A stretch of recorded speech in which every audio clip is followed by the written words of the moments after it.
Hello and welcome to the One-on-One podcast. If you're enjoying the show, consider signing up for the Patreon. There you get ad-free content, early access, exclusive episodes, and monthly supporter hangouts. You can find it at patreon.com/the One-on-One podcast. If you don't like the subscription-based models, there are other ways of supporting the show that are linked in the description. Thank you for tuning in and enjoy this episode. They said it was forbidden. They said it was dangerous. They were right. Introducing the paranoid American homunculus owner's manual. Dive into the arcane, into the hidden corners of the occult. This isn't just a comic. It's a hidden tome of supernatural power. All original artwork illustrating the groundbreaking research of Juan Ayala, one of the only living homunculologists of our time. Learn how to summon your own homunculus, an enigma wrapped in the fabric of reality itself, their power at your fingertips, their existence, your secret. Explore the mysteries of the Aristotelian, the spiritual, the Paracelsian, the Crowleyan homunculus. Ancient knowledge lost to time, now unearthed in this forbidden tale. This comic book holds truths not meant for the light of day. Knowledge that was buried, feared, and shunned. Are you ready to uncover the hidden? The Paranoid American Homunculus Owner's Manual, not for the faint of heart. Available now from Paranoid American. Get your copy at tjojp.com or paranoidamerican.com today.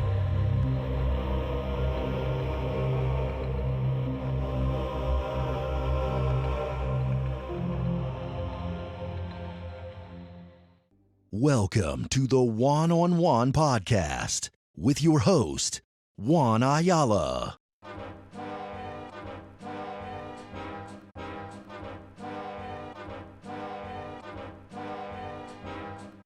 Doing the amygdala hijack, that's what a troll does. So when a troll comes on the channel and does something, it's what they're trying to do is manipulate you emotionally. So what they'll do is they'll attack your amygdala so you'll leave your prefrontal cortex. Now, not just a troll, but you even got the state institutions, you got fascist institutions implementing this through the news media as well. So it's a micro-macrocosm that we see. We see how there's very tyrannical institutions out there, but there's also even more tyrannical individuals out there that aren't really individuals. They're just full of bloodlust.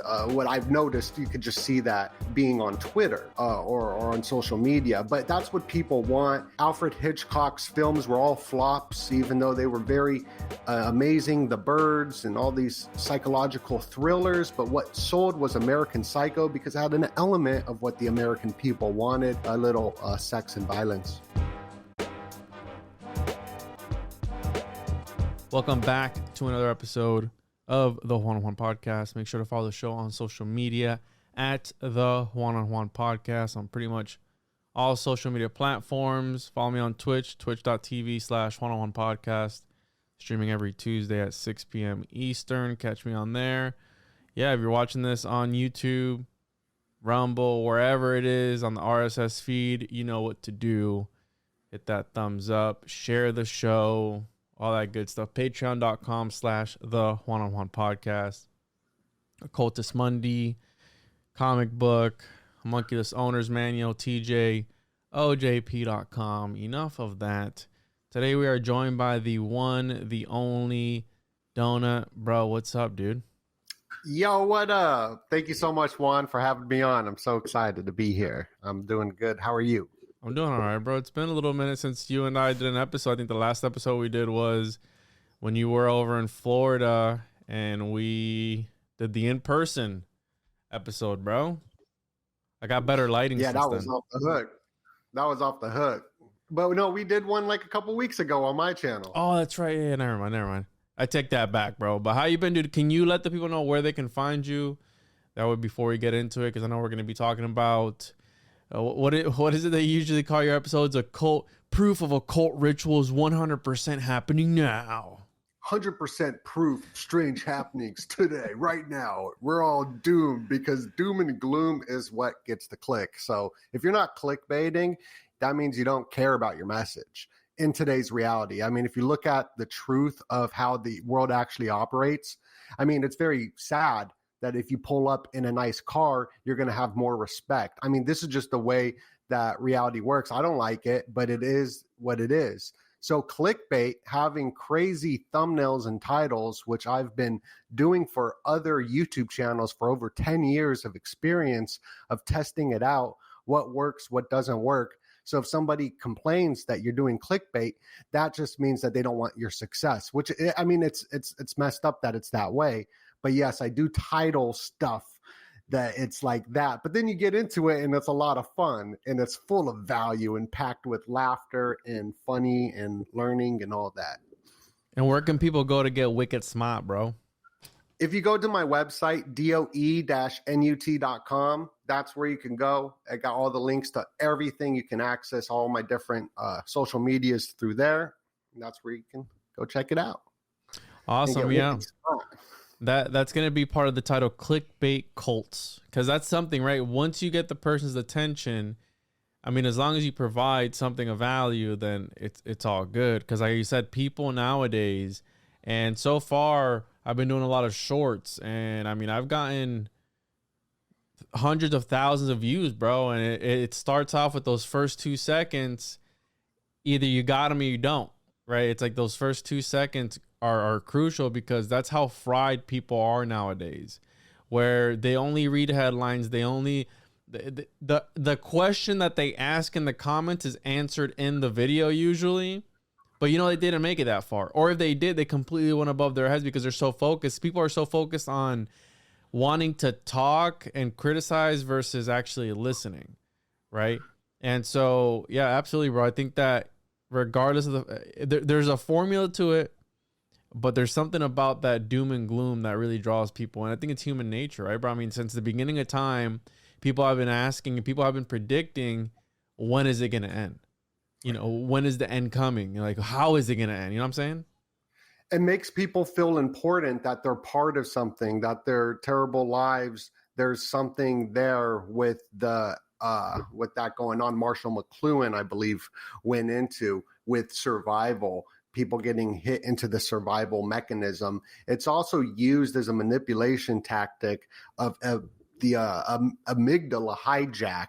It's what it's called. And you get narcissistic relationships, or even pimps relationship with a hoe, doing the amygdala hijack. That's what a troll does. So when a troll comes on the channel and does something, it's what they're trying to do is manipulate you emotionally. So what they'll do is they'll attack your amygdala, so you'll leave your prefrontal cortex. Now, not just a troll, but you even got the state institutions. You got fascist institutions implementing this through the news media as well. So it's a macrocosm that we see. We see how there's very tyrannical institutions out there, but there's also even more tyrannical individuals out there that aren't really individuals. They're just full of bloodlust. What I've noticed, you could just see that being on Twitter or on social media, but that's what people want. Alfred Hitchcock's films were all flops, even though they were very amazing. The Birds and all these psychological thrillers, but what sold was American Psycho, because it had an element of what the American people wanted, a little sex and violence. Right, sex always sells, and that's been one of the platforms that I haven't been able to crack is Twitter. I think it's a little bit too for my liking, and it feels like all they push is racism, bro. I mean, it's like, but racism is so hot right now. Yeah, it's wild how history tends to repeat itself, right? And you're talking about this hijacking of the. Can we call it the hijacking of the homunculus? Because we know that the cortex, man, is overlaid. The sensory homunculus is part of that. It's overlaid over the brain. So literally they're hijacking your homunculus, right? So they're making you think, and I'm serious, bro. This is a medical term that they use. The little man in the head.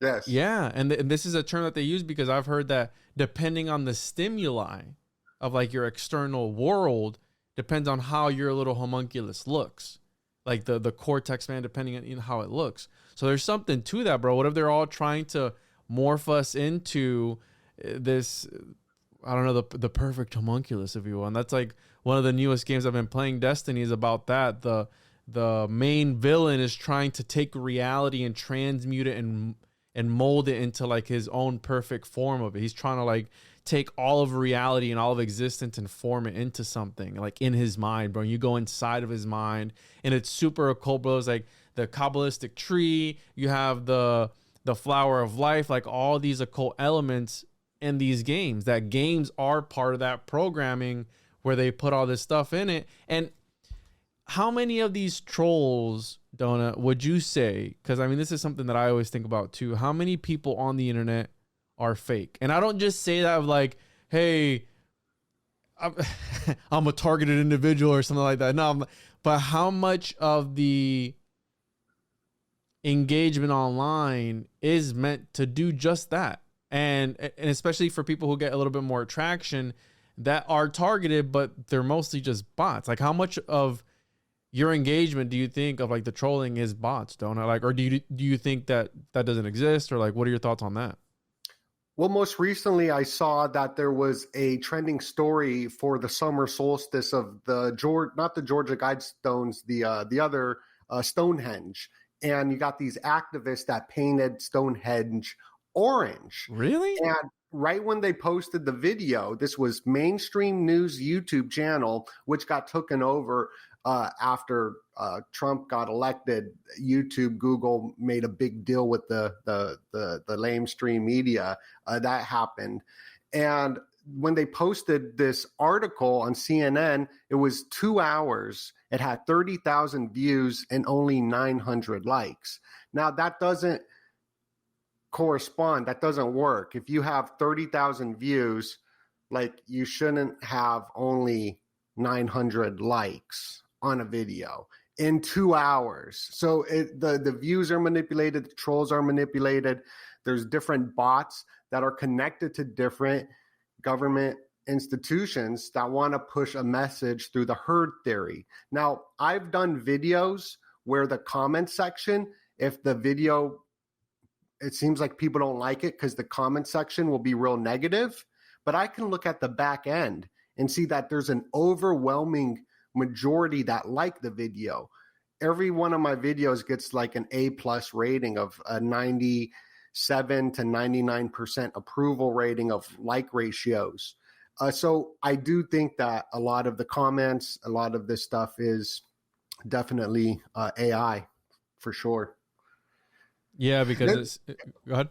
No, there's just this summer solstice is coming up tomorrow. This is the longest ritual of the year tomorrow. And this goes back to the ancient days. If you look at the Royal Arch, the slide I got up on my screen. Well, so you're talking about, right? All right. Cause I think so you're talking about you're talking about the Druids, bro?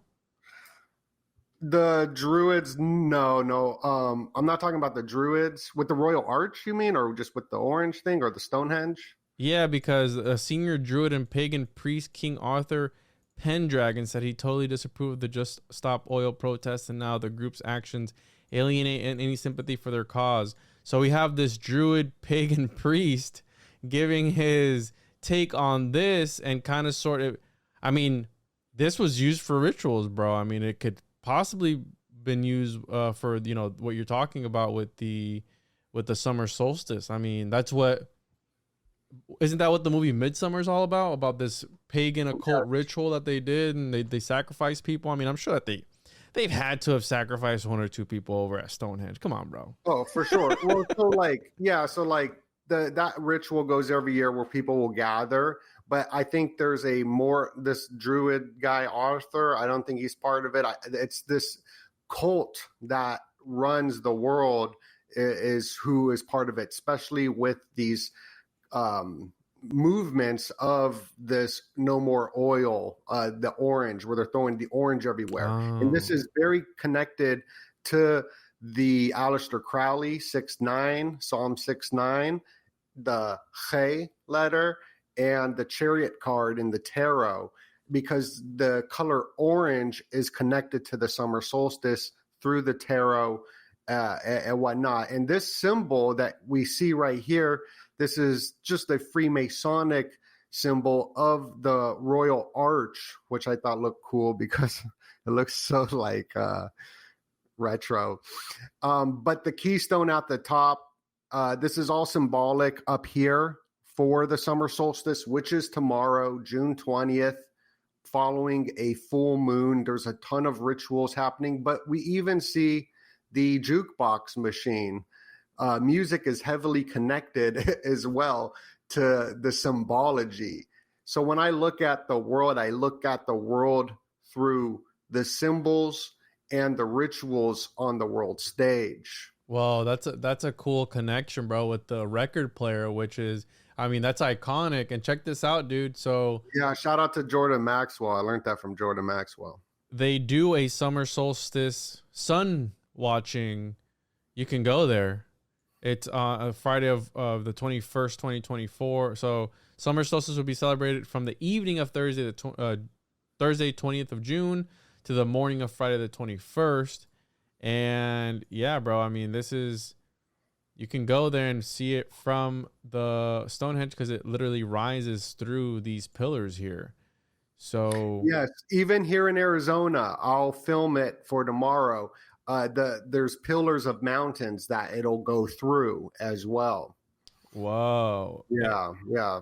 And remember this date is super important, Juan. This is like one of the most important days. It's 11 days before the helical rising. So the summer solstice, all the ancient temples were built with the cornerstone laying towards the northeast for the summer solstice. And I could show you that these same rituals of the ancient days are still happening today. Do you think that the Justin Timberlake stuff has anything to do with this ritual as far as wanting to harness? It absolutely does. Some sort of energy from that. And real quick, go back to the record player, because remember what I've told you about the royal arch, and the two palm trees. And I mean, I did not see this connection with the record player, which is at the center of, I mean, society, bro. If you really come and look at it, it's at the center of humanity. Music is such an important part of these rituals too, on top of that. And whenever I think of a record player, for some reason, I just think of Elvis Presley, right? The king. The Sun King. The sun is very connected to communism and the summer solstice, right? The sun and all that. Like, there's a lot of symbology happening with music. Even with this Justin Timberlake meme that was released to sell concert sales because he's kicking his tour back off right after the summer solstice on June 21st. So I do believe it is connected. What's the name of that? Is that called a jukebox? Is that what that's called? Yes, it's the jukebox. So the jukebox, who invented that? The jukebox? Yeah, I looked it up, but I think the guy who invented it wasn't this shape. I was trying to look into it before I went into it, but for sure. But here's Ariana Grande. Speaking of music, her most recent music video, she's on the checkerboard floor, and right behind her, it's the same Masonic pillars with the sun and the G. She could be the G, and underneath is the checkerboard floor. So we see this in music for sure. It's like all over music. Absolutely crazy. And the guy who made this song is the guy who made Justin Timberlake's NSYNC music as well. So, and then right here, the palm tree, you'll see the palm tree, like right when she leaves, the palm tree's up in there. I don't think I have it in this clip, but the pillar is the palm. The pillar becomes the palm tree. Mm-hmm. Well, there's a palm tree light too in this music video, but this royal arch is connected to, I think, what's happening now with the economy and the fear and greed index, but even the 90 seconds to midnight. So this is when the world is going to end, and it's been stuck at 90 seconds to midnight, and it's this royal arch. Now, time, this royal arch right here is Cancer. It's the astrology. It goes into the time. And 90 seconds, well, here's the 90-degree Masonic compass, the 90 degree and the 47. You proposition. So you got all that symbolism within it. But this top of the arch, the 6-9, is for the summer solstice, which is tomorrow. So here's a dome version of it from. Are we going to die, Donut? No. Okay. We're going to live forever. All right, cool. Yeah. But here's a version of it from like above. It's a dome view. And right here, there's going to be a dome heat wave tomorrow for the summer solstice over the northeast of America. Now, the cornerstone that gets laid on these buildings is for the northeast. So it's all connected to the summer solstice, the 69. Here's Sports Illustrated. She has her hand right where the cornerstone would be, and she's 69, and she's part of this symbolism. I mean, the symbolism is all over, and it goes into Aleister Crowley. What the heck? So, yeah. Really quick here, we have the dark history of the jukebox, how the mafia used murder to build music machine empires. So for much of the 20th century, the music industry was heavily influenced by the mob. One of the pillars for their control was the jukebox, the innocent-looking coin-operated music machines that were common in diners, bars, and clubs until they began to fall out of favor in the 1970s. Every jukebox was a cash business selling an ephemeral product, and it was easy for the jukebox owner to falsify how many songs were actually sold, making the jukebox an ideal tool for money laundering and tax evasion for venue owners and organized crime. Bro, what? Can you imagine that they were funding the mob and they were using it as a front for money laundering, dude? That's nuts. That's wild, dude. Imagine, so literally blood money, like all the stuff that the mob had was. Maybe that's why it's called Blood on the Dance Floor, the Michael Jackson album where he's on the checkerboard floor. Whoa. Yeah, bro. 100%. That's super interesting, dude. It is interesting. And it's interesting because mafia is secret societies. Brotherhoods are secret societies. Yep. And that's what I'm very interested in, is these hidden hands. Just today, for example, Elon Musk, he said that there's been assassination attempts on him. Really? Just like recently today, he came out and said that right before his birthday. And his birthday, June 28th, is the same day Franz Ferdinand was assassinated by the Black Hand, which was a secret society that kicked off World War I. That went down. And this is why people gotta subscribe to Donut YouTube channel, because he keeps you up to date with that wicked smart news. Because I don't even know, you're telling me stuff right now, but it's interesting because we're talking about the King Kill 33 rituals, right? This harnessing of energies. You know, why do they do these rituals? It's all about the manipulation of energy and sending it over and over again, either around certain areas, et cetera, et cetera. But there is the ties of the JFK assassination and allegedly the mob, because they said that the mob had supposedly sent out a hit against him.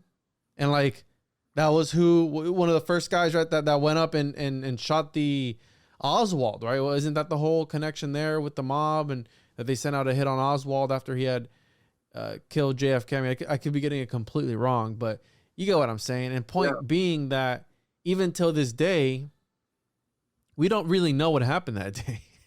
You know, like, that's a conspiracy. That is a legit conspiracy that we still don't have 100% answers to. Did they ever declassify those documents of the JFK assassination, or not yet, right?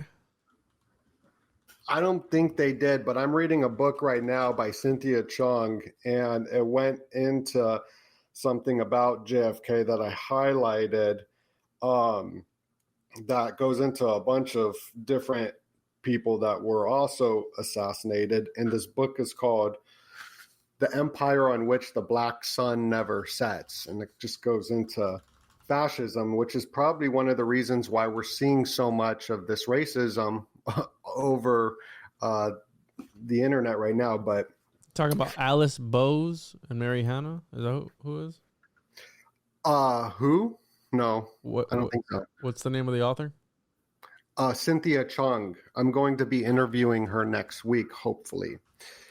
And she wrote this. Those political leaders who would stand in the way of this were summarily executed by hit squads of Gladio, including Italian Prime Minister Otto Moro, Swedish Prime Minister Olof Palme, Turkey's Prime Minister Adnan Menderes, U.S. President John F. Kennedy, German industrial financier Alfred Herrhausen, and Italian industrialist Enrico Mattei.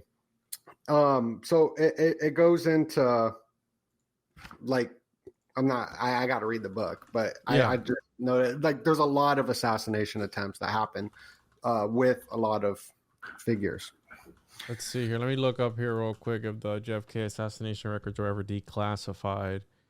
National Archives conclude. I mean, I'm sure, because didn't they come out with recent ones here, but it didn't really say anything that we didn't know about. Yeah, I don't think they released everything. And yeah, new JFK files is 2022. We have something here, January 1st, 2024. Kennedy was assassinated decades ago.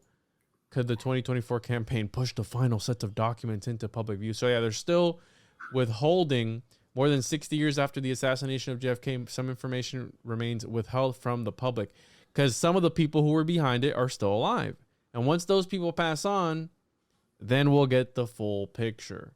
So because the government was 100% behind that, but was the mob or not, somebody powerful was behind that, and they don't want us to know, bro. Well, with all this orange stuff in the news, right here's the Che. The Che is connected to the 6-9, the cancer, and whatnot, but it's also for the orange. And the JFK, the guy that was in the car with him, he was part of the Orange Order. So, I mean, there's just a lot of clockwork orange symbolism. And this symbol of all the towns turning orange because of the fires is the reason, in my opinion, this doomsday clock will hit midnight, not because of World War III, but I think because of climate stuff. And you could just see this through all the writing, all the stuff we hear about aliens and everyone pushing aliens, that is straight connected to Julian Huxley, who was brothers of Aldous Huxley. They wrote all the books, Brave New World. That's all connected to UNESCO, the wildlife. It's all connected to and population, and that's what it's all about. So they get all these young kids to want to fight for a cause, but they even get adults. I mean, we're all being manipulated by the states, and a lot of them are very communist, socialist, like not for freedom, manipulated, putting enemies in our head for us to fight, whether that's the enemy is mankind. Because this whole fight right here of we have 1 to 8 days left is against humanity in a sense. You know, it's humans who are destroying the planet. So, I mean, it gets deep. I don't know where I was going with that. Yeah, no, I mean, I think that they plant these seeds in the subconscious and they manifest them, right? People bring them into existence by manifesting them together as a collective. And what is this girl here, 10-28 days left? What is she talking about there? This was just a protest, and she has the shirt which has the 1 to 8. These three numbers is the code of what's happening. So there was the bridge collapsed right here. This is trending today on the Google algorithms about the bridge collapsing on January 28th, 128. This is 128. You got Blink 182. You know, this is the towers collapsed, the Twin Towers collapsed at 10:28 in the morning. That bridge that just collapsed at 1:28 in the morning, the Francis Scott Key Bridge, the FEMA text alert at 2:18. And this is a code being signaled out to initiates only. And Leave the World Behind, which was released on December 8th, 128. they talked about the secret cabal in the winter solstice rituals. Well, we're coming up on the summer solstice, and this is what FEMA texted out. The first FEMA text alert was on the helical rising on August 11th, which is when the Olympics will be ending. And France has a huge connection, just like Venice does, to the power structures. Now, this text alert that Biden sent out, he sent it out at 2:18. So if you're just looking at these numbers, 8/12 would be the day after the Paris Olympics. Maybe there'll be some sort of ritual that's connected to the helical rising. Because this is all old religions that are old, like predates Abrahamic religions. And Jordan Maxwell would talk about it, the biggest religion would be communism, and the symbol was a sun rising over a mountain. And you could just see that in all of the state seals. There's always a sun rising over a mountain, like the Obama logo, the dawn of the new day. Can you go back to that? So these orange rituals, and it's interesting because if you go back to that tree, the tree of life that you showed, can you show that real quick? And I'm trying to find the colors. All right, so you have the orange, right, which is is it the bottom left? Is that the orange, or is that the one up top of that? Because they kind of both look orange. I don't know if it's me or if it's you, but sounds like the sound's messing up. But this one looks like the orange one. Can you hear me? I can hear you, but it's breaking up a little. Oh. Connecting. It's probably on my side. Can you hear me? I can hear you. It's just kind of cutting in and out. And I don't know if it's my internet, because it does say, oops, connection lost, reconnecting. So I don't know. Can you hear me? Yeah, I can hear you, bro. Okay. Oh, I can hear you now. It's good. So that particular Qliphoth, I'm sorry, not the Qliphoth, that particular, what do they call the nodes on the tree? I think they are called Qliphoth. No. The Sephiroth, yeah. Again, I'm kind of, the Qliphoth is the opposite of the tree of life. Now, what's interesting is I'm going to show you here the Qliphoth, which is the dark side of the tree, because you're talking about the orange, and it made me think, I'm like, every time I've ever heard of the tree of life, well, you have the tree of life and you have the tree of death, which is the backside, right? It's connected through the tunnels of Set. Now, the interesting part about that is that each corresponding Qliphoth, which is these, right? These are called something else in the tree of death, but these here, Samael, is interesting because it's 8, right? And the color's orange, and Samael is in the Zohar, one of the Kabbalah's main works. Samael is described as a leader of the divine forces of destruction, being part of the Qliphoth. He is mentioned again as the serpent's rider and is described as having mated with these here, all being angels of sacred prostitution. So we have, but then Samael is also an archangel. So, and it's interesting that the way I've come to understand the Qliphoth is that they suck people into these nodes, right? Using color, using frequencies, using all these different techniques, and they process you. They use your energy. And practitioners of the Qliphoth, their main goal is to work with these entities that are in these different nodes, and those entities grant them certain powers, whatever it may be, right? And their goal is to become essentially a psychic vampire, right? So their goal is to become a psychic vampire of some sorts, that they're able to just suck the energy out of you.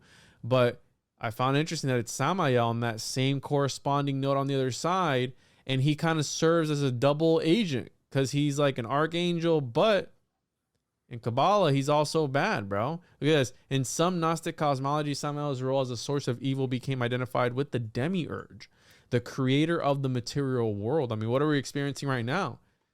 People don't even know what is real or what is fake, bro. That's the whole thing right now with the AI and the deep fakes. People can't trust their senses, quite literally. And what is the story in the Gnostic story? It's that the demiurge is tricking you, and that's why he didn't want you to eat from the tree of knowledge of good and evil, because once you did, you would learn that you're in a simulation or a false reality of some sorts, right?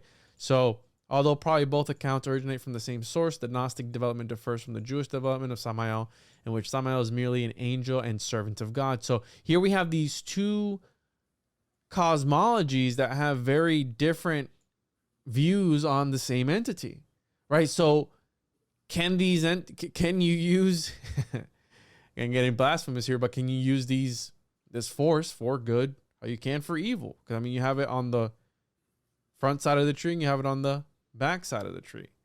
So here we have, he appears frequently in the story of Garden of Eden and engineered the fall of Adam and Eve with a snake in writing during the Second Temple period. However, the serpent is not a form of Samael, but a beast. He rode like a camel. In a single account, he's also believed to be the father of Cain. Interesting. As well as the partner of Lilith. In early Talmudic and Midrashic literature, he is not identified with Satan yet. Only in later Midrashim, he is entitled head of Satans. Wow. See, I didn't even know that somehow had all this lore. I thought he was a good angel. But here we have people using him for evil, bro. That's wild. That's crazy, right? That's wild. Now, like this whole hay that we're going into, this orange of that is for the summer solstice. It's the 6-9. So when Aleister Crowley wrote his Psalm 6-9 on suck seeds and suck eggs, it was dedicated to this.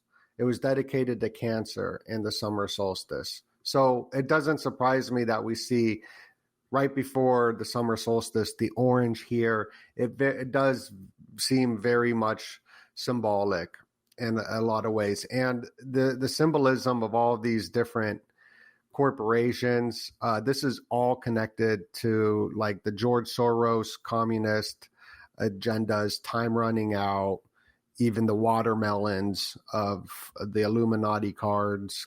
Even the watermelons are Illuminati, bro? Well, that'd be going into some stuff that George Soros is funding now as well. And right after the summer solstice, tomorrow, there'll be the honeymoon, but it was also called the egg-laying moon, because this is when honeymoons actually kicked off. People would get married on the honeymoon, which was the full moon after the summer solstice. So this is when we got the memetic magic of Justin Timberlake. His concert will be popping off. Now, Justin Timberlake is a sex icon for women, NSYNC, Backstreet Boy, that kind of stuff, Usher and all that. He implemented memetic magic to sell concert tickets because women like bad boys. Women, that they like bad boys. That's always been a known fact of life. Mm-hmm. And this guy, this bad boy on the left, Jeremy Meeks, he was arrested, and his mugshot was so attractive that it went viral. Now, that was yesterday. And the exact same day, Justin Timberlake's handsome mugshot went viral, June 18th, because they're not going to leave anything by chance, I believe, for this marketing strategy.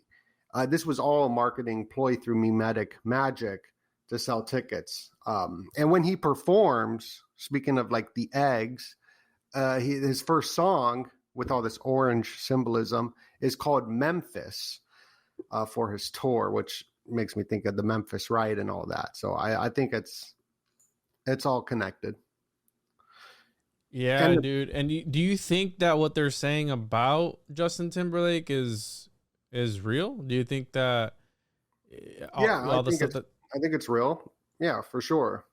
I mean, I think it was planned. It was real, but it was like, yo, I'm going to get wasted. There's a cop posted up here. I'm going to speed through the light.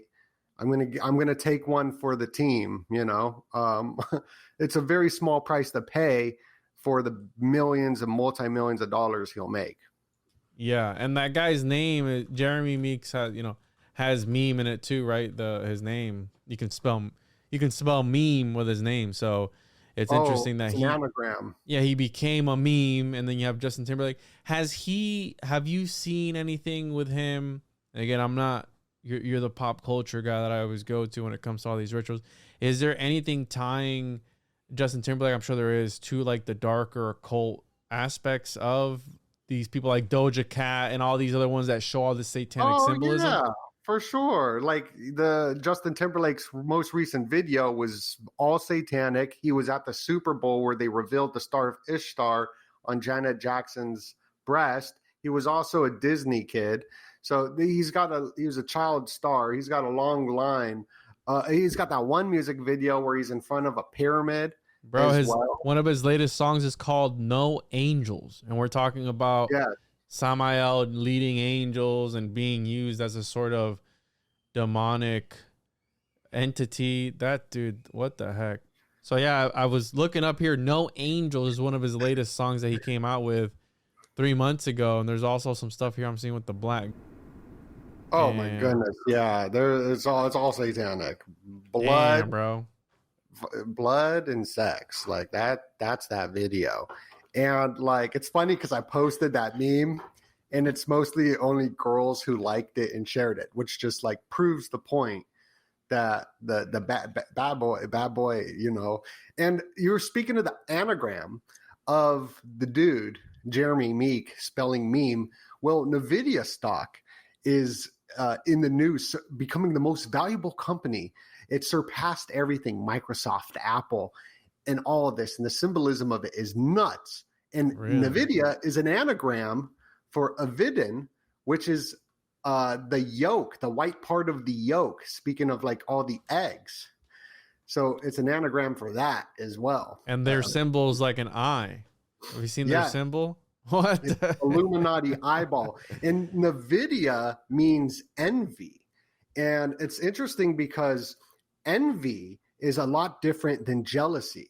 So you get jealous, everybody gets jealous, like I get jealous, and that's a normal human thing to be like, yo, I wish I had what he had. Like maybe I'll work harder and get that.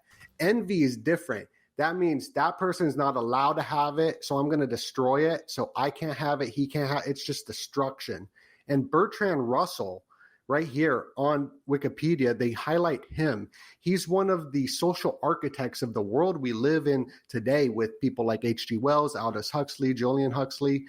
Bertrand Russell said that envy was one of the most potent causes of unhappiness. Now, we live in an unhappy society, antidepressants, people are lonely. This is very huge in our society today, people being unhappy, disenchanted. And this is a lot of the big push for all these big influencers. I would say a lot of influencers pushing people into different religious institutions to go into that, because people like Spangler talked about that Western man would become disenchanted. And this is Henry Kissinger wrote his master thesis on Spangler, that Western man will become disenchanted and turn into a Dostoevsky Christianity, where so the power elites know that America in the West is disenchanted by the deal with the devil, the Faustian bargain that we've taken.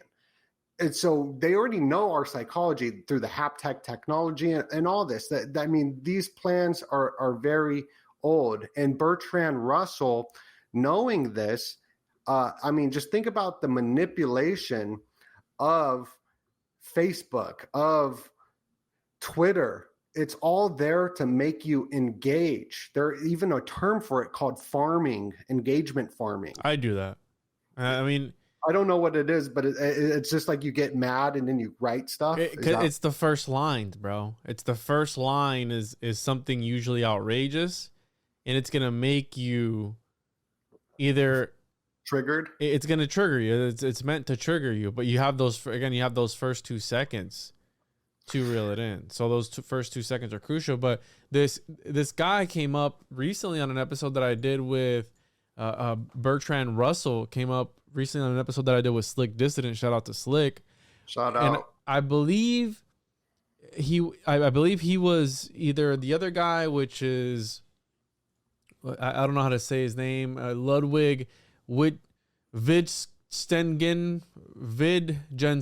I could be saying that completely wrong, but this Ludwig guy, this Austrian philosopher, and we were talking about picture theory and again the manipulation of society and language itself. And I don't know if it was Ludwig or Bertrand that talked about codes within codes. I'd have to go back and listen to my own episode. You know how Slick gets all deep, but he was talking about how, because of the whole thing right now going on with Terrence Howard and how he came out with the whole mathematical 1 × 1 is 2 and all that craziness that broke everyone's freaking brain. And Slick was talking about it, and he's like, yeah, bro, I mean, this guy was talking and saying that there can be hidden codes within these theorems.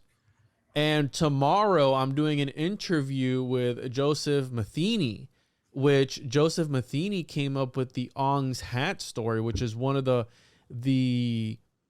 first internet conspiracies. And he writes liminal stories, liminal literature, which is using factual things in the world mixed in with a story. But what does that do to you? Right? What does that do to you when you use real world people in a made up story? It makes you start to question literally everything that you as you're reading it, you go, this sounds really real. And the problem with Ong's Hat was people began to believe it, and people were falling for it. And I think that's what's going on. And this was going on in I forgot what year Ong's Hat was in. Let me double check. Ong's Hat, that was in, what year was this? The 1980s, bro. Was a piece of collaborative fiction by 4 core individuals dating back to the 1980s. It's a form of ARG, an alternate reality game. And so this concept of hiding things within theorems, I have here, theorems become spirituality, which is one of the things that he covers in his book, Ong's Hat. And where, mathematics has a lot of theorems. We know that you have Pythagoras and all these other guys that were, again, very spiritual. I put it here, spiritual theorems, right? Where the math becomes the spirituality, right? These equations and these things become the religion. And it feels like, again, me and you did that breakdown of the magic squares and how it started with, with number, letters, and it all mixed in, and it falls in this memetic magic line where I think that the memes become the religion, don't it? And in some sort of way, the memes become the spirituality of some people, and some people will only believe it if they see it in a meme like this. You know what I'm saying? Like in some sort of weird way, like these things dissolve into one another. And I don't know if I'm making any sense, but yeah, that. And that's what's happening now with the meme magic, and it's usually by governments and the state doing it, even though it might seem grassroots. You got people that will. That's the belief system. It's the religion. That absolutely, yeah. It's the reframing of reality. But it's through language, though, don't it? It's through the language, because how William Burroughs said, language is an extraterrestrial virus, and it falls in line because language just keeps piggybacking off of itself and keeps developing, right? So we have words in the English language that are carcasses of other languages, right? If you look at the etymology of the words, it's using the dead pieces of another language and birthing a new one. Because look at all the kids now. I mean, all the new words that they come up with, like a lot of these new words that these kids come up with just sound like sounds. They don't sound like anything. So this concept of a meme, right? Language being this meme, well, memes are injected into the culture and they form the culture. So by default, you have the mainstream, the powers that be, whether that's any 3-letter agency or anything really, injecting what memes into culture And that's the warfare, don't it? That's what they use. What a better way than to attack a system from the inside out, right? Just attack it. Just start at the center of it all and just let it spread, because memes spread like a virus, the same way that languages do. And literally, you can see, even with where we talk about the spread of government and the spread of conquering and all these different things, communism and all these different forms of government. Well, some languages, bro, I mean, Puerto Rico, for example, they were colonized. Like language literally destroyed entire peoples. I mean, languages were lost because they pushed their own language. Like Spanish is not an indigenous language. It's a language from the people who colonized Puerto Rico, and they took over. And now, I mean, do you have any indigenous people in Puerto Rico? Some people make the claim that they are indigenous. I'm sure that there is. Some other people say that there aren't any indigenous people left in Puerto Rico. I mean, they were all wiped out. But dude, they use language to destroy entire peoples. The way that one of the guys, Tommy Cowan, put it in my show was that information uses you as a vessel, and you die for this next information to keep going. So think about the concept of a martyr, bro. Like what a martyr symbolizes.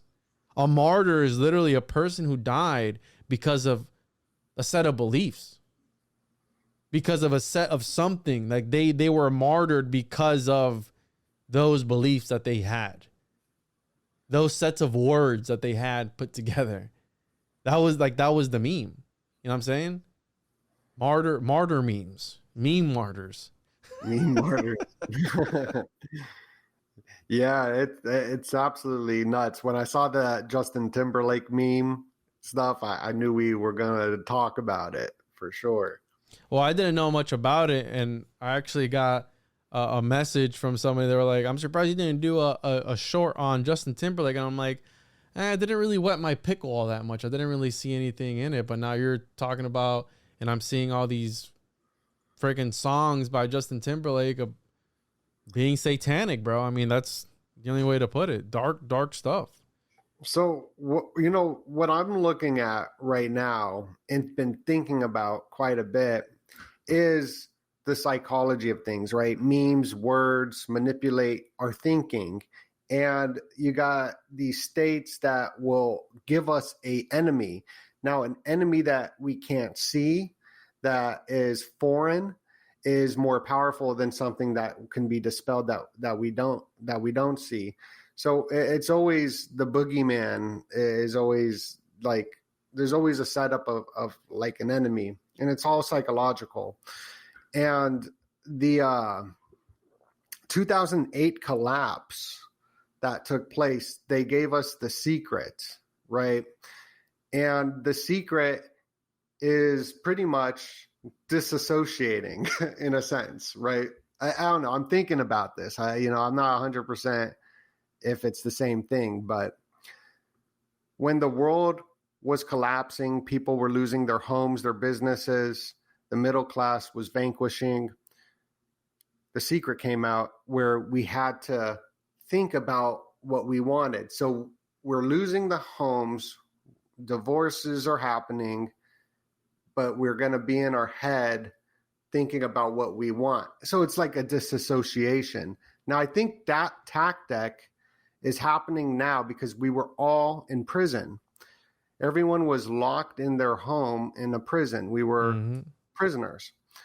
And there been the conquered prison experiment with the psilocybin mushrooms. Now, ever since we were released from the cages of our homes together, we've been bombarded with the hallucinogens. They're all over the place. I've got plenty of, I don't know if I have the slides up here. I have plenty of evidence of this from Tucker Carlson going on Joe Rogan. And this is called nudging. They're nudging everybody to take psilocybin to turn the prisoners into good citizens. Did he talk about that on Joe Rogan? I didn't see that episode. Yeah, he talked about aliens, psilocybin, all that. But the Wow. thing is he wasn't saying to do it. Yeah. But this is how commercials work. It's called nudging. Cass Sunstein wrote a book called Nudging. He also wrote an essay on how to flood conspiracies that are stupid so people won't look into 9/11. And then after he wrote that, he was awarded and became part of the Obama administration. The same guy wrote this book called Nudging, which is just marketing and manipulation, nudging people to do something. And that's happening with mushrooms right now. I'm not saying that if they're a good or a bad thing, just like yoga. I'm not saying that yoga is a bad thing, but it was brought here by a banker who was mind controlling women and even was arrested for it. JP Morgan vice president. You ever read the book Sinister Yoga, Donut? I have not, but it's probably about Bernard. It's probably about him. So this book, Sinister Yogis, shout out to SB Alger who put me onto this.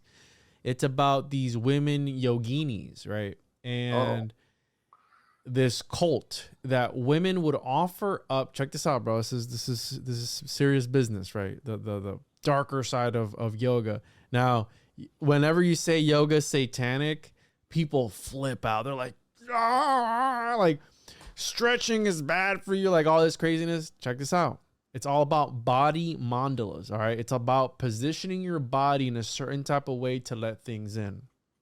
That's the esoteric side of yoga. And that's why all these occult societies like Aleister Crowley and the Typhonian OTO and the OTO, they use yoga in their practices because it's about putting your body in a certain position so you can get penetrated by these entities. Now, check it out.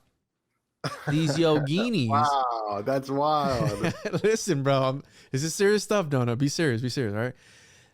The yoginis, they would have these women offer up their husbands to these yoginis, right? These master women yoga masters. And the men were eaten by these yoginis, right? And they were pooped back out. And that poop was formed into a little figure. And that figure of the after this man was processed through the body of this yogini, that was his Buddha. That was his highest level of enlightenment, bro. Like that was his highest attainment, the highest spiritual possible way that he could level that he could achieve was, bro. Listen, dude, I'm serious. This is it sounds wild, right? This is wild. But these men thought they could only achieve enlightenment if they were eaten by this woman and shit back out, Donut. I can't make that up, dude. Like, again, She must have been really hot. Could you imagine that, dude? Like, hey, I'm going to be consumed. I can imagine that. Well, I mean, I can too, but that's. Did that really happen?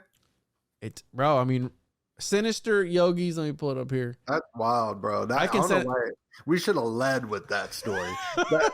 that could be a movie, bro. I wanted to make a horror movie of like the New Age movement, and that would definitely be like the ending of it. Like, so maybe Sinister Yogi. Since the 1960s, yoga has become $1 billion industry in the West, attracting housewives and hipsters, New Agers, and all in the old age. But our modern conception of yoga derives from 19th century European spirituality, and the true story of yoga's origins in South Asia is far richer, stranger, and more entertaining than most of us realize. To uncover this history, David Gordon White focuses on yoga's practitioners, combining through millennia of South Asia's vast and diverse literature. He discovers that yogis are usually portrayed as wonder workers or sorcerers who use their dangerous supernatural abilities, which can include raising the dead, possession and levitation, to acquire power, wealth, and sexual gratification. As White shows, even those yogis who aren't downright villainous bear little resemblance to Western assumptions about them. At turns role-licking and sophisticated, Sinister Yogis tears down the image of yogis as detached, contemplative teachers, finally placing them in their proper context. So that's from 2010 by David Gordon White, which I should probably get him on the show talk about this sinister yogis, but bro, it goes deep. That's wild. It goes, and again, I'll send you the book, Donut. I got it. I'll send it to you, and you can the science. Look, check out this chapter 4, the science of entering another body, bro. That's crazy. The science of entering another That's body. crazy, dog. That is crazy. All right, that should be a movie. I mean, let's make it happen. People, hit me up if you want to fund the movie about the yoga out the dudes and forming them into little homunculus. And then what else will happen before that? It's like a new age set. It's set in 2024 or 20, probably pre lockdown, like 20, I don't know. And it's just this, you go to the juice place and they're juicing, but they're juicing like humans and stuff and then serving it to the community. And then they do this yoga thing and they poop out the homunculus. Well, and then the homunculus, because that we were talking about getting locked down, that led a lot of people to start doing yoga, bro. I mean, the whole lockdown thing. A lot of people were were doing indoors, and that was one of the things that they were doing. So again, what you've been taught about yoga is this European centric spirituality, and that's why all the people who come out, if you ever do a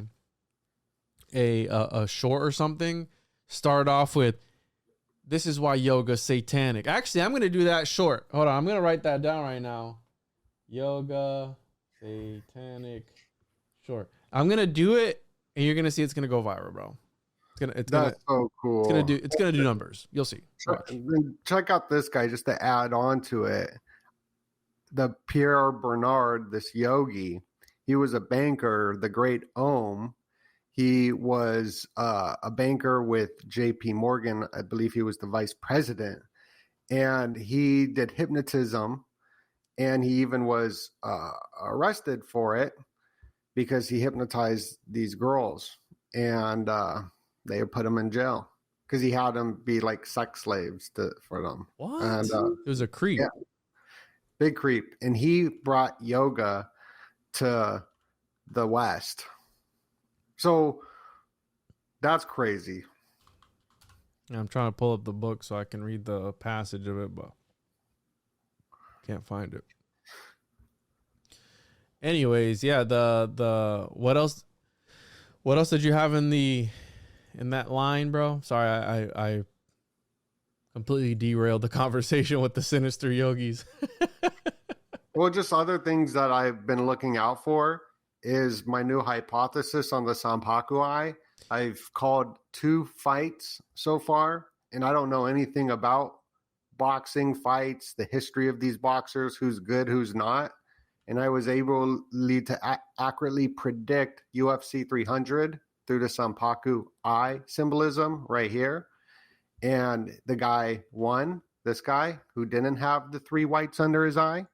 Here's Tupac with the 3 whites, Prince with the 3 whites. I believe this is symbolism. So the third one is the Jake Paul fight where he does have it faintly right here. So I think he'll lose.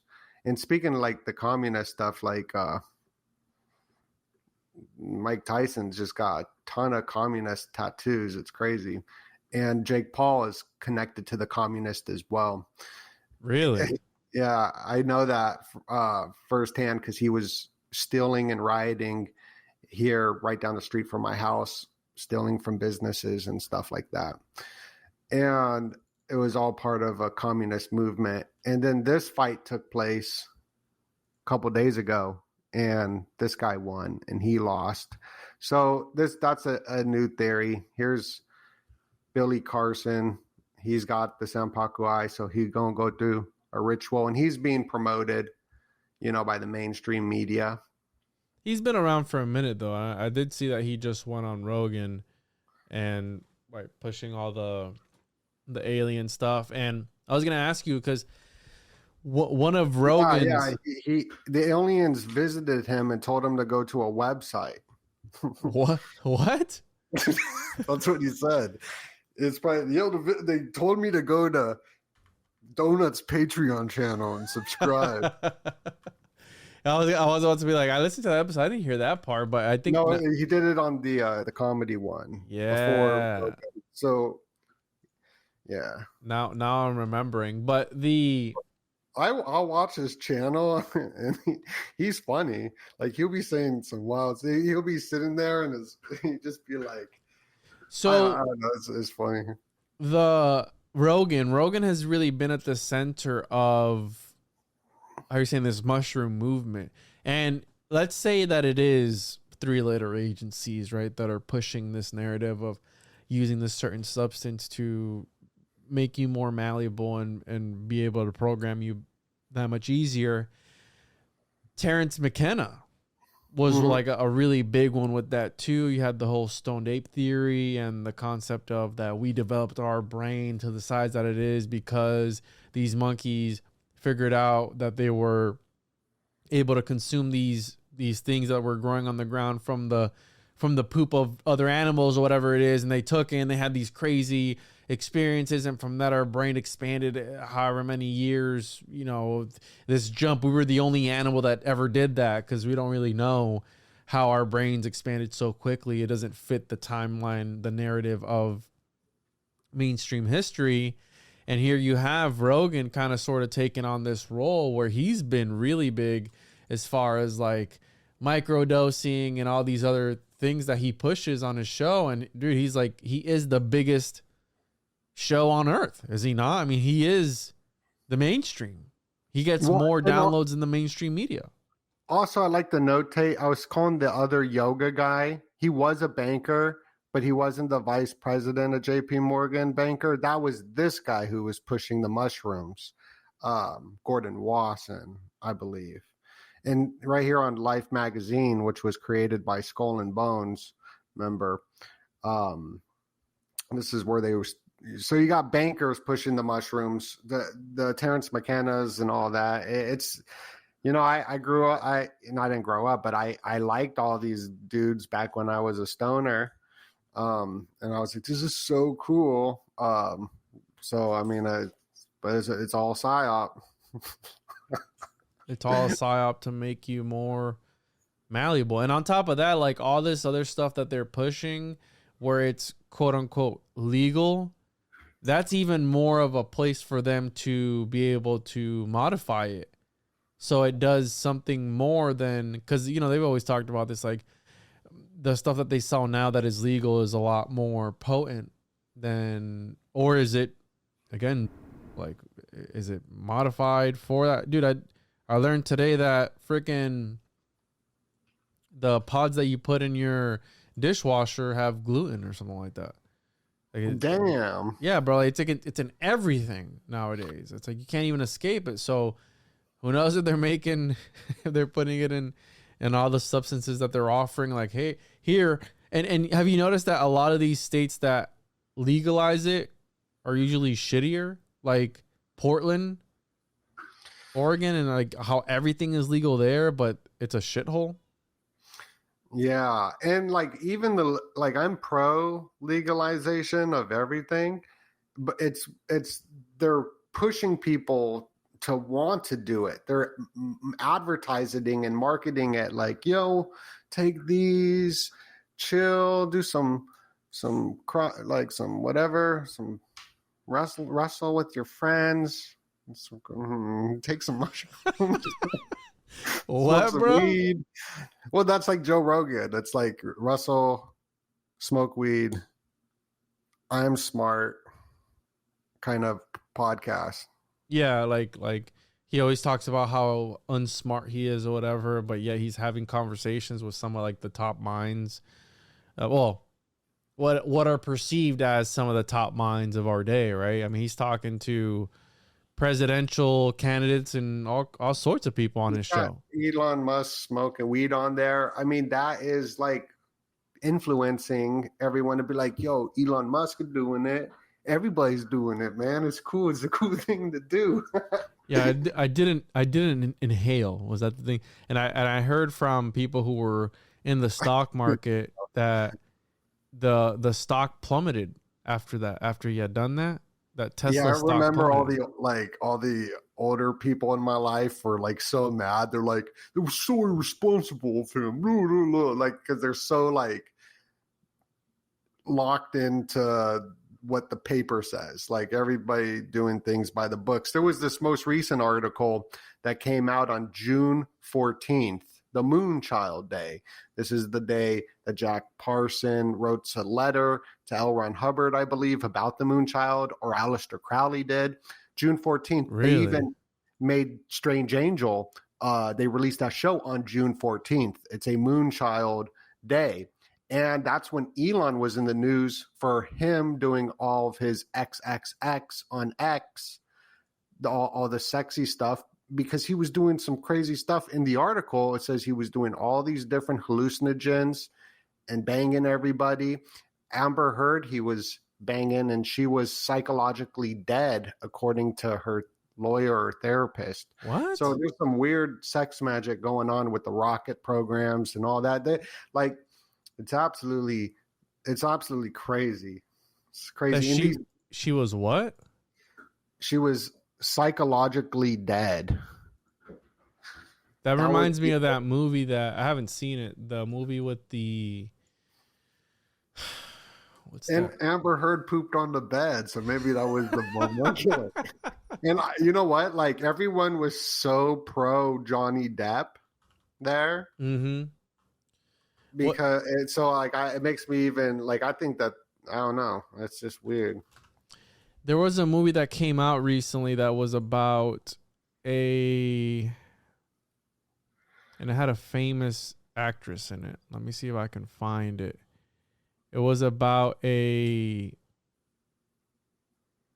girl that they took her brain, transplanted it into another one, and it was very sexual. The entire movie was very sexual, but she had the development of, again, a small child, and these men were doing things.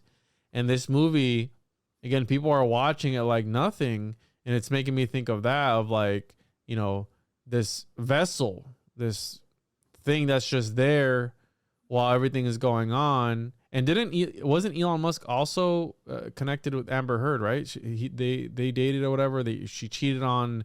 Yeah, he was banging her. So that's interesting. Let me find that movie. And I like to say like crude terms like that because it shows you like these are just, man, people make them into gods, you know? So I like to say those crude terms like he was banging her, you know, just to make it look like, you know, these people aren't. I think they're vessels for gods, bro. I mean, I think that they lend themselves to that, bro. I believe in that. Yeah, but I just mean people worship them like idolatry. Oh, like 100%. People look at them as like. Damn, I can't find this damn movie, bro. But it had the girl from. She's famous, bro. Now this is gonna bother me if I can't figure out who it is. But here it is right here. So it's called. What the hell is that movie called? Hold on, let me find it here real quick. It's called Poor Things. Have you seen that movie, bro? Poor Things? Yeah, so look up Poor Things, and it's with. Oh, yeah, I've heard of this. This is, who directed Emma Stone. There we go. Emma Stone. Was it good? I haven't seen it, but I've had people tell me about it, and it's super creepish. It's like, again, this baby dies. They take the baby's brain, put it in a girl's body, and then it's just like they just a bunch of sex in the movie, bro. With the baby brained girl. Like that's creepy. Am I wrong for thinking that's creepy as hell? Like that's creepy, bro. That's crazy. I'm gonna check that out. That's crazy. And it's got William Dafoe in it. I didn't know that's what it was about. I just know it was filmed and she's walking around and no. Cinematically. So, now I'm gonna have to watch it. But it's got William Dafoe in it, and they transfer the body, and I mean she's shown full blown nude in this movie. Like there's it's like, again, this homunculus concept, bro, where let me read. Look at that. See the little friggin' homunculus coming out of her at the top there. And it's like this guy's like a weird Frankenstein looking guy. William Dafoe plays this weird looking creature guy. An account of the fantastical evolution of Bella Baxter, a young woman brought back to life by the brilliant and unorthodox scientist Dr. Godwin Baxter. And again, he takes advantage of her, like how a whole bunch of other people in the movie do. Again, I haven't watched it, but now I'm gonna have to watch for research purposes. I'm gonna have to watch it now so I can talk about it. That's wild. Yeah, I didn't know that's what that movie was about. Yeah, dude. Like, there's people going to see it, and they're like, I took my mom to go see it, and all this crazy stuff is happening in the movie. And what a weird movie to like offer yourself up for. It feels like a lot of these artists nowadays are taking these roles that are kind of demeaning them. And what if that's their humiliation ritual in these movies? I didn't know Emma Stone. I don't even know who she is, but oh, dude, she's super famous, dog. She was born and raised where I live right now in Scottsdale. Really? Yeah. So she was in Superbad. I've seen that. Yeah, she's been in Superbad. We have she was in Zombieland, Cruella, The Croods, Zombieland. So I know who it is if I saw her. Yeah, like in a video. The Interview, isn't that this movie with these guys with the Kim Jong-un? Oh, The Interview was a great movie. It was a great movie. She was in it too. Apparently, they hate us because they ain't us. So yeah, dude, what a creepy movie. Probably gonna check it out now because I've heard about it. She was in wasn't she like one of the main ones in Spider-Man? Yes, she was. She is Gwen. She's like the main one in Spider-Man. Oh. So again, Spider-Man, very Masonic, right? You and I covered the spider gods and all that stuff. Yes. And here she is in this homunculus movie. So yeah, I'm going to check that out because I kept hearing stuff about it. Yeah, and it didn't come out. It came out in 2023. So I don't know where time has gone, bro. It's already half the year. We're about to enter July. And it feels like the other day it was New Year's. What do you got planned for the rest of the year? Right now, not much, dude. I think I'm going to Ohio or Michigan in August or September. So I got to check that out. But I don't know, bro. Are you going to be coming down? Supposedly they're doing another thing in October over here. I don't know. We'll see. You going to bring Chan, bro? Chan doesn't like to leave the state. He stays in this neighborhood. He's been in this neighborhood for 10 years and he just stomps around the block. Yeah. Well, hopefully I can meet Chan one day. Donna, did you want to add anything else before we got out of here? Do you have any predictions or anything that might be going on with these memetic magicians that are taking the reins of reality? Let me see. Is the sun going to explode tomorrow, dude? I mean, they taking down Alex Jones. Who's next, bro? Well, it's the summer solstice tomorrow. So people watching this, probably it might be a little later. The summer solstice, then there's the full moon, the honeymoon, then the 11 days before leading up to the helical rising around August 10th, 11th, 12th, the day that the Olympics will be ending. Now, Albert Pike dedicated his astrology room to the date August 10th and the days centering upon it. So the helical rising is absolutely important.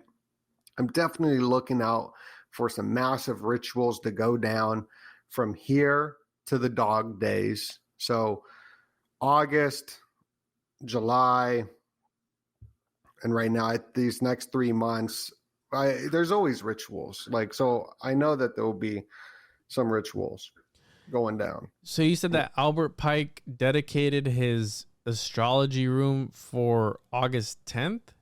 Yes. And because that's the helical rising. That's what America's based off of. That's what July 4th is all about, Independence Day. It's all symbolism for the helical rising and Sirius as well. Like, this is absolutely important for ritual for America. And that's why Drake came out with his album for the dogs or for all the dogs, and then that whole thing popped off. For the dogs, yeah, and his son's name's Adonis. Interesting. Yeah, I know. Yeah. So Donut, this was interesting, bro. I learned some stuff. Some interesting things came up. As always, where can people find you, bro, to get wicked smart and stay up to date with all the Illuminati news that's going on in this weird world that we're in? You can look up Donut, Doenut. I'm usually on YouTube. I got a website, a Patreon, where you get early access, just like Juan's Patreon, and just doing that. You know, I'm working on some things, I think I'm going to be putting a book out at the end of the year. I've been procrastinating on it. Get to it, bro. Get to it. So, Doenut. Want to go check out Donut, check out his YouTube channel, check out all that stuff. Make sure to follow me on social media at the Juan on Juan podcast.